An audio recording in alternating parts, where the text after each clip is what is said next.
সুদ। আগের যুগে মানুষ এলাকার মধ্যে প্রবেশ করলে বলতো, কে কে সুদকুর আছে বলেন, সুদকুরের সাথে আত্মীয় করব না, সুদকুরের সাথে হারামকুরের সাথে কোনো সম্পর্ক রাখব না। এটা হলো আগের কথা। বর্তমান সমাজে মানুষ বলে কে কে সুদকুর সেটা বলে না, বলে কে কে সুদকুর না সেটা বলো। আগে বলতো কে কে সুদকুর, নির্দিষ্ট ছিল অমুক অমুক 4-5 জন সমাজের মধ্যে সুদকুর। আর এখন বলে কে কে সুদকুর না তার লিস্টি দাও। কারণ সুদকুর বেশি হলেই এ কথা বলে, জোরে বলেন ঠিক কিনা? প্রত্যেকটা ঘরে ঘরে, প্রত্যেকটা সমাজের রন্ধ্রে রন্ধ্রে, সমাজের প্রত্যেকটা ঘরে ঘরে, পুরুষ থেকে নারী, নারী থেকে পুরুষ, সবার মাঝে সুদ বিস্তার করেছে। এটা বিভিন্নভাবে বিস্তার করেছে। আর এই সুদি লেনদেনের সাথে যুক্ত থাকার পরে ইবাদত করলে হারামের অন্যতম একটা হারাম হলো সুদ আর ঘুষ। আর এই সুদের সাথে যুক্ত থেকে যত ইবাদত, যত রোজা রাখি না কেন আল্লাহর দরবারে কবুল হবে না। এই জন্য রমজান মাসের পূর্বেই আমাদের রুজি, আমাদের আয় ব্যয় যেন হালালভাবে হয়, সেই দিকে সকলকে লক্ষ্য রাখতে হবে। এজন্য আল্লাহ তাআলাও বিভিন্ন বস্তু দেখবেন আছে, বস্তুগুলার মাঝে সবটা দেখতে একই দেখা যায়। মনে করেন পানি, একটা বোতলের মধ্যে আপনি পানি রাখলেন, আরেকটা বোতলে বেশি পানি খাইয়া পেশাব করলে পরে আরেকটা বোতলে পেশাব লাগলেন, বস্তু একই, দেখতেও এক, বাস্তবে কি দুটোটা এক না ভিন্ন? ভিন্ন। একটার মধ্যে পানি আরেকটার মধ্যে পেশাব। একটা হাকিকিভাবে পাক আর একটা হাকিকাতান নাজাসাত, নাপাক। তাহলে পাক আর নাপাক এই জিনিসটা যদিও বস্তু দেখতে এক, ব্যবসা আর সুদ যারা এক বলে, যদিও ব্যবসার মতো কাছাকাছি, ব্যবসার মতো করে সুদকে মানুষ সমাজে চালিয়ে দেয়, মনে করে এক, বাস্তবে সেটা এক নয়, সেটা পানি আর পেশাবের মতো। জোরে বলেন ঠিক কিনা? পানি যেমন নিজে পাক, অপরকেও পাক করতে পারে, এই ক্ষমতা আল্লাহ তারে দিয়ে দিছে। পেশাব যেমন নিজে নাপাক, যার সাথে লাগবে তাকেও নাপাক করে দিবে। জোরে বলেন ঠিক কিনা? হালাল ব্যবসা যেমন যার সাথে লাগবে তাকে হালাল রুজি দিয়া তার বাড়ি ফিরিয়ে দিবে, আর হারাম সুদ যেমন নাপাক, যার সাথে লাগবে তাকেও নাপাক করবে, তার পরিবার পরিজন সবাইকে নাপাক করে ছেড়ে দিবে। জোরে বলেন ঠিক কিনা? এই জন্যে সুদ এটা মারাত্মক ধরনের একটা ব্যাধি, রোগ আমাদের সমাজে বিস্তার করেছে। শুধু পুরুষদের মধ্যে বিস্তার করেছে তাই না, প্রত্যেকটা ঘরে ঘরে কিস্তির নামে সুদ প্রবেশ করেছে। জোরে বলেন ঠিক কিনা? প্রত্যেকটা ঘরে ঘরে।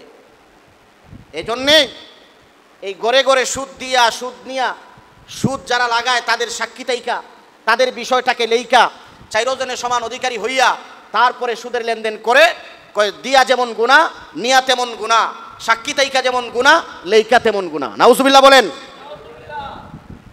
কথা বুঝেন নাই? 2 জন মুসিবতে পড়ছে, হ্যাঁ, ধরছে গিয়ে আরেকজন রে, কয় ভাই আসেন একটু সাক্ষী থাকেন। আর সে কি দয়াল মনের অধিকারী, সে কি ফাসান মনের অধিকারী, ভালো মনের অধিকারী। আমি যদি না যাই আমাকে খারাপ ভাববে। আরে তুমি তো না খাইয়াও যে খাইছে, যে দিছে তার সমপরিমাণ গুনার অধিকারী হয়েছে। জোরে বলেন ঠিক কিনা? এই জন্যে সুদ নামক ব্যাধি থেকে নিজেকে বাঁচান, নিজের পরিবার পরিজনকে বাঁচান। আর না হয় যত ইবাদত করবেন, রোজা রাখবেন, সারাদিন শুধু উপবাস থাকবেন, ক্ষুধাই থাকবেন, এটার দ্বারা কোনো সওয়াব, কোনো উপকারে আসবে না। ইফতার করবেন হারাম রিজিক দিয়ে, সেই রিজিকের কোনো মূল্য থাকবে না। খাইতে পারবেন, সারাদিন দিয়ে রোজা রাখলেন, শুধু ক্ষুধার জ্বালাই থাকলো, শুধু পেটের বুকেই আপনি কষ্ট করলেন, বাস্তবে সওয়াব ইঞ্চি পরিমাণও পাবেন না, বরংস আরও গুনাহগার হওয়ার সম্ভাবনা আছে। এজন্য আমার ভাই, এই সুদ নামক ব্যাধি যেহেতু সারা সমাজে, সারা দেশে, ওয়ার্ডে ওয়ার্ডে, ইউনিয়নে ইউনিয়নে, পৌরসভায়, জেলায় জেলায়, বিভাগে বিভাগে, পুরা রাষ্ট্রে, রাষ্ট্রীয়ভাবে, আন্তর্জাতিকভাবে সারা বিশ্বে সেটা প্রসার হয়ে গেছে। এই জন্য নিজের ঈমানকে রক্ষা করা অনেক জরুরি। নিজের ঈমানকে নিজে বাঁচানো এটা অনেক জরুরি। আর না হয় ঈমান নিয়ে আপনি মরতে পারবেন না। এই জন্য আমার ভাইয়েরা, এই সুদ নামক ব্যাধি এটা হারাম। এটাকে মানুষ বিভিন্নভাবে ব্যবহার করে, ইন্টারেস্ট নামে ব্যবহার করে।